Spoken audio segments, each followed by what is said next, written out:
Bank समाधान विवरण के वीडियो के इस अंक में हम आपका एक बार फिर स्वागत करते हैं। जो हमने पिछले वीडियो के जिसमें हमने बैंक समाधान विवरण के अर्थ, उसकी परिभाषा और अंतर के कारणों के बारे में जाना था, आज हम जानेंगे कि इससे संबंधित जो प्रश्न हैं वो कैसे किए जाते हैं, बैंक समाधान विवरण बनाया कैसे जाता है, उसका फॉर्मेट क्या होता है और उसके पश्चात कुछ प्रश्नों की सहायता से उसको अच्छे से समझने का एक प्रयत्न हम करेंगे।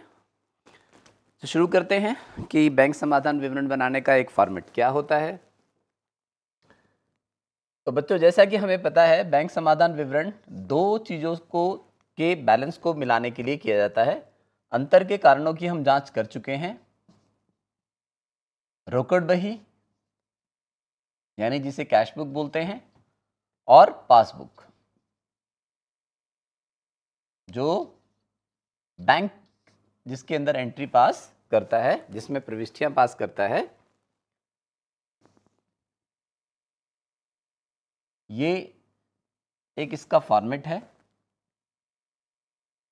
फॉर्मेट को डिस्कस करें उससे पहले आखिर हम जानना चाहते हैं किस किस लेन देन से रोकड़ बही में वृद्धि हो सकती है और किस किस लेन देन से पासबुक में वृद्धि या कमी हो सकती है। बैंक समाधान विवरण जब भी हम बनाते हैं तो ये हमारा एक निश्चित फॉर्मेट होता है, परंतु हमें सबसे पहले ये ध्यान रखना होता है कि किस तिथि को, यानी एज ऑन डेट, किस तिथि को हम लोग इसको बना रहे हैं। सबसे इंपॉर्टेंट है बैंक समाधान विवरण किस तिथि को बनाया जाता है। यहां पर हम विवरण जमा यानी कि प्लस, घटा यानी कि माइनस।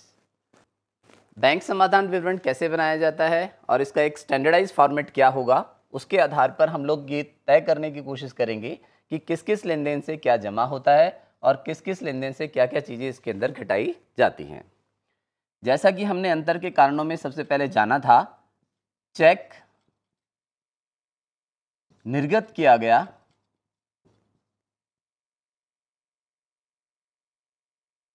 परंतु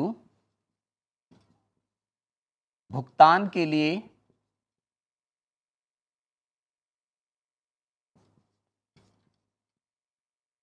प्रस्तुत नहीं हुआ।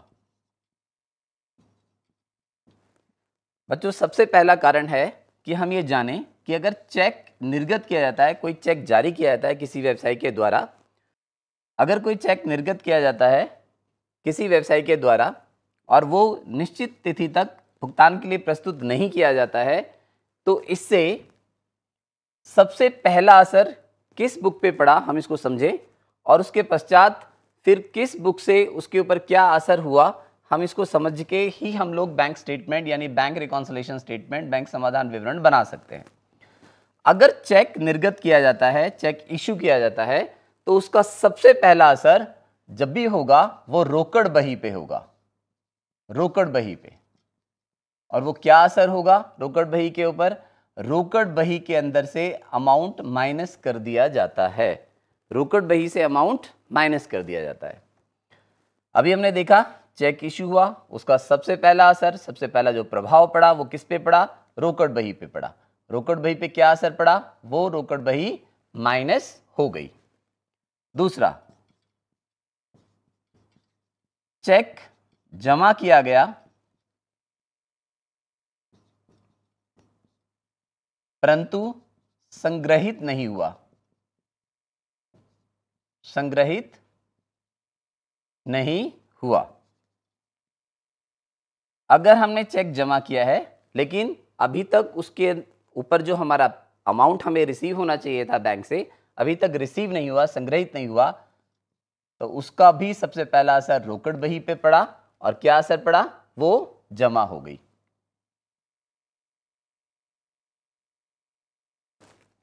तीसरा,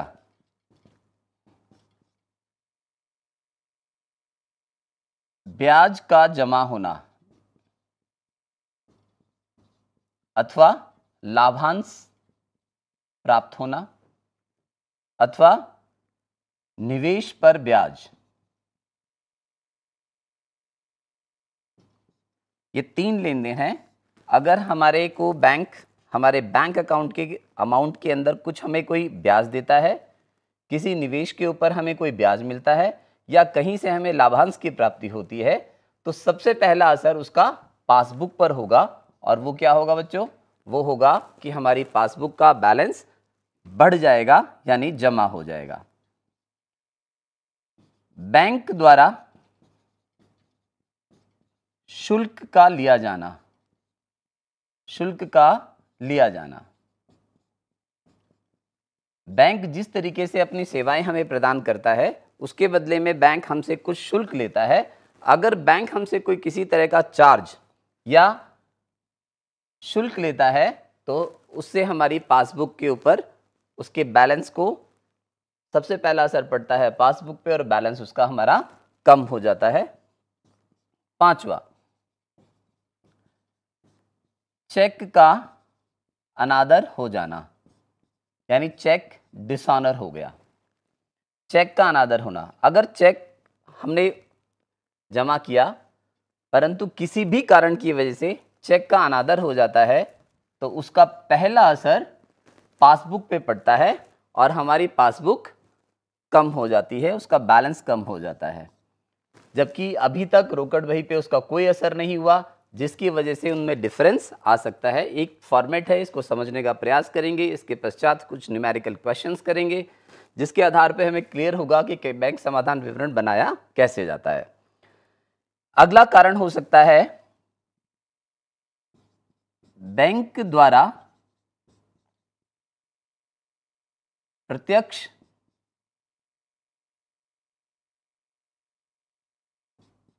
खर्चों का भुगतान। अगर बैंक डायरेक्टली हमारे एक्सपेंसेस को पेड कर देता है, यानी प्रत्यक्ष रूप से हमारे खर्चों का भुगतान कर देता है, जिसके बारे में अभी हमें जानकारी नहीं है एक निश्चित तिथि तक, तो पासबुक पर उसका असर होता है कि पासबुक हमारी कम हो जाती है, जिसकी वजह से पासबुक और कैश बुक में डिफरेंस आ सकता है। अगला हमारा पॉइंट है बैंक के खाते में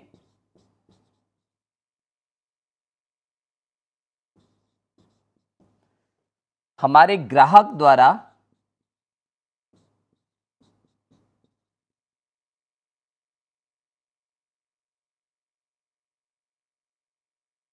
एक निश्चित राशि का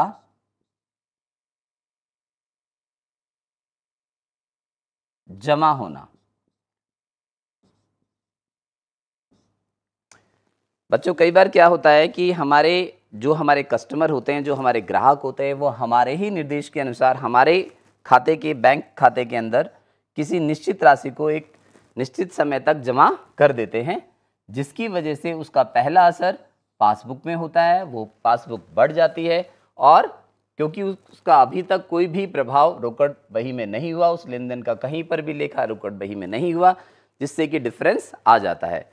जब हम लोग जितने भी हमारे लेन देन हैं उनका किस पे क्या असर पड़ा उसके बारे में हम जानकारी ले लेते हैं, तो बैंक समाधान विवरण बनाना बहुत ही आसान हो जाता है। और इस प्रकार के प्रभाव को जानने के पश्चात ये बिल्कुल स्पष्ट हो गया है कि बैंक समाधान विवरण हम लोग किस तरीके से बहुत ही आसानी से हम इसको बना सकते हैं।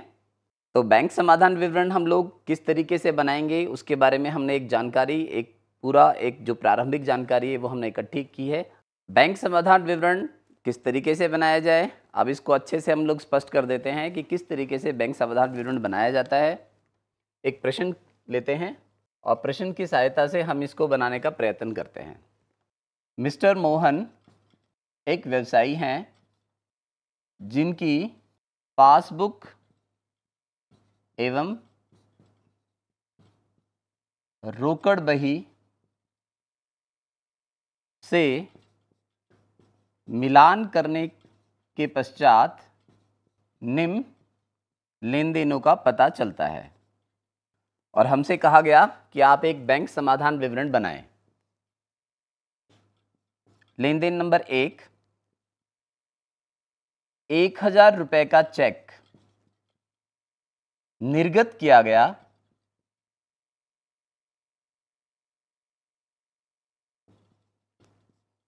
परंतु भुगतान के लिए प्रस्तुत नहीं हुआ। प्रस्तुत नहीं हुआ।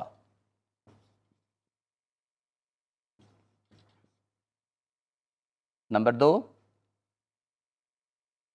2000 रुपए का चेक जमा किया गया परंतु संग्रहित नहीं हुआ। नहीं हुआ। नंबर 3, बैंक द्वारा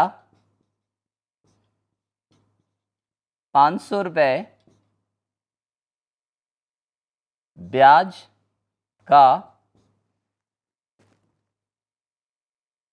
भुगतान जमा हुआ यानी क्रेडिट हुआ परंतु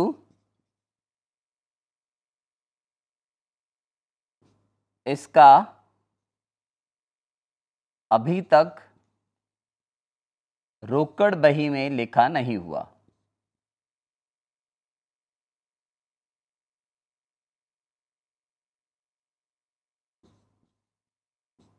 नहीं हुआ।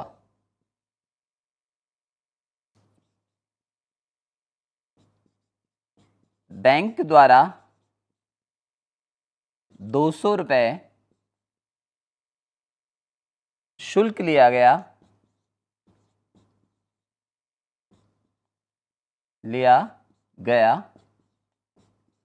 परंतु इसका भी लेखा नहीं हुआ।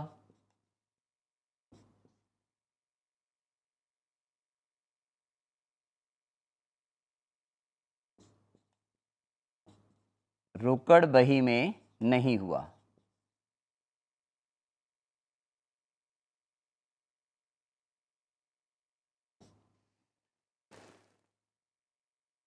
एक हमारे सामने एक प्रश्न है। मिस्टर मोहन एक व्यवसायी हैं जिनकी पासबुक और रोकड़ बही से मिलान करने के पश्चात निम्न लेन देनों का पता चला। इसी के अंदर हम यहाँ पे एक सूचना और ऐड कर देते हैं कि रोकड़ बही का शेष 10,000 रुपये प्रदर्शित हो रहा है। रोकड़ बही का शेष 10,000 रुपये हमें दिखाई दे रहा है, लेकिन रोकड़ बही और जब हम लोगों ने पासबुक का मिलान किया तो हमें ये लेन देन हमें पता चले जिससे कि रोकड़ बही और पासबुक में अंतर आया। एक 1,000 रुपये का चेक था जो हमने जारी किया परंतु उसको भुगतान के लिए अभी तक प्रस्तुत नहीं किया गया। 2,000 रुपये का चेक हमने जमा किया परंतु वो अभी तक वो संग्रहित नहीं हुआ।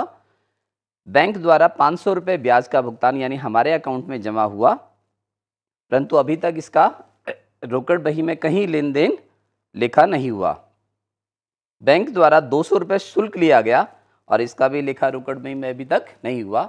हमसे कहा गया कि आप एक बैंक समाधान विवरण बनाएं जिससे कि रोकड़ बही और पासबुक में अंतर जो हुआ उसके कारणों की पड़ताल कर सकें। तो हमने बनाया बैंक समाधान विवरण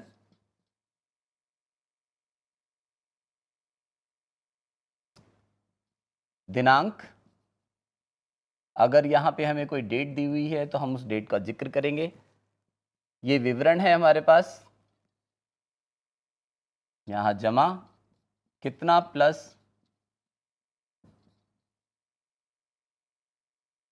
कितना घटा यानी माइनस,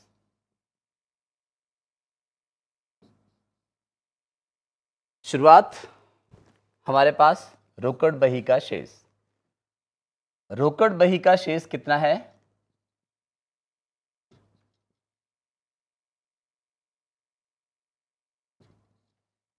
10,000 रुपये है। यहाँ पर ध्यान देने योग्य बात यह है, अगर रोकड़ बही का शेष दो हो सकता है, दो तरीके का हो सकता है। एक रोकड़ बही का पॉजिटिव से शेष है यानी कि प्लस बैलेंस है, एक रोकड़ बही का नेगेटिव बैलेंस यानी कि ओवरड्राफ्ट, जिसे हम लोग हिंदी में अधिविकर्ष कहते हैं, ओवरड्राफ्ट। अभी हम इसके बारे में भी चर्चा करेंगे, ओवरड्राफ्ट क्या होता है और अधिविकर्ष क्या होता है।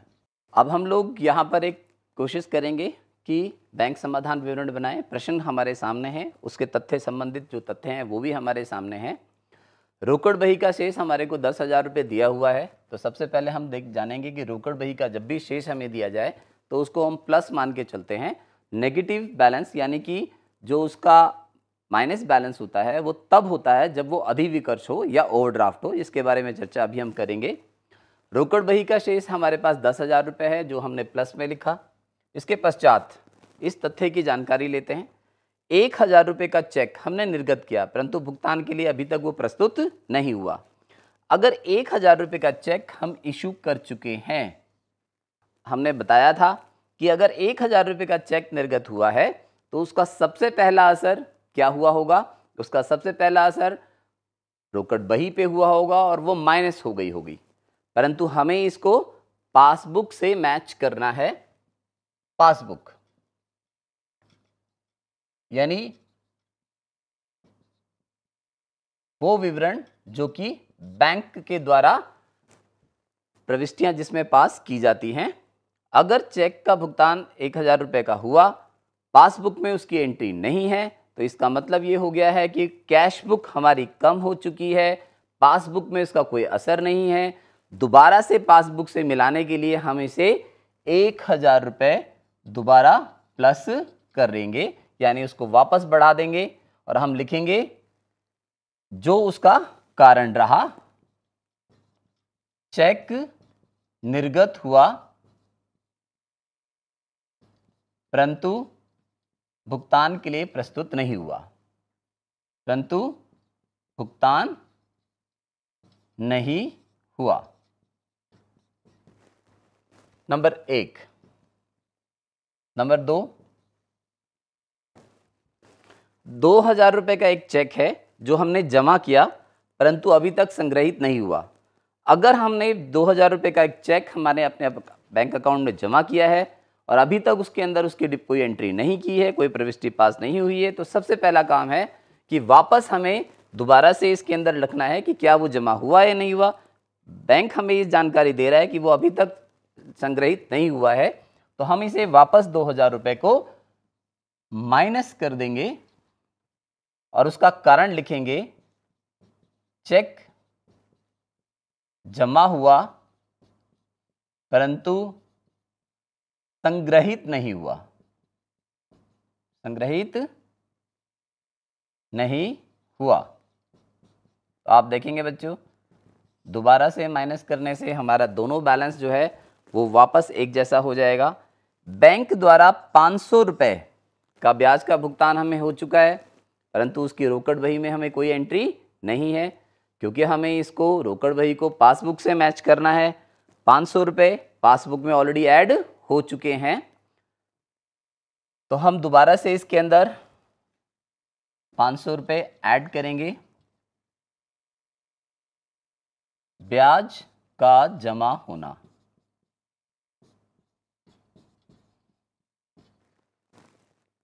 ये जमा हो गया है।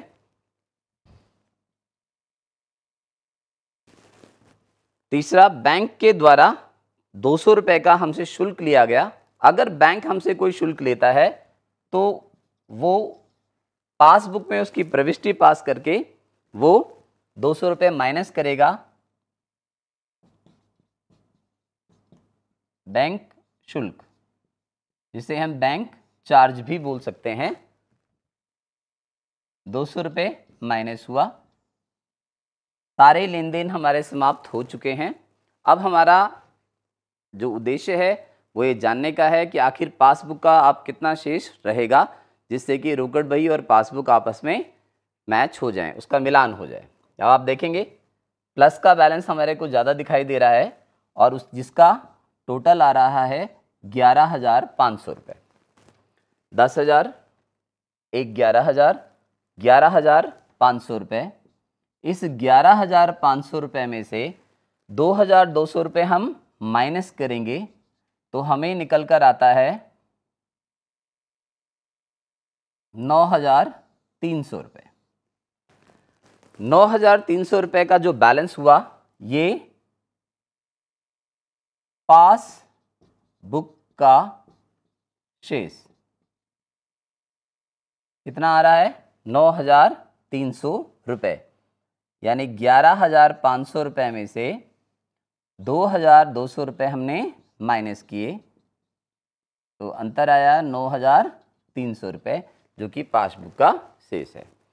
इस प्रकार हमने देखा कि किस तरीके से जब हमें कारण स्पष्ट कर दिए जाते हैं और उन कारण के स्पष्ट होने के पश्चात बैंक समाधान विवरण बनाने को दिया जाता है, तो इस तरीके से हम बैंक समाधान विवरण बनाते हैं और उसके पश्चात हम ये बता सकते हैं कि रोकड़ बही का शेष इतना है और पासबुक का शेष इतना है, और इन दोनों शेषों को इन अंतर की वजह से हमने एक दूसरे से दोबारा से मिलान कर दिया।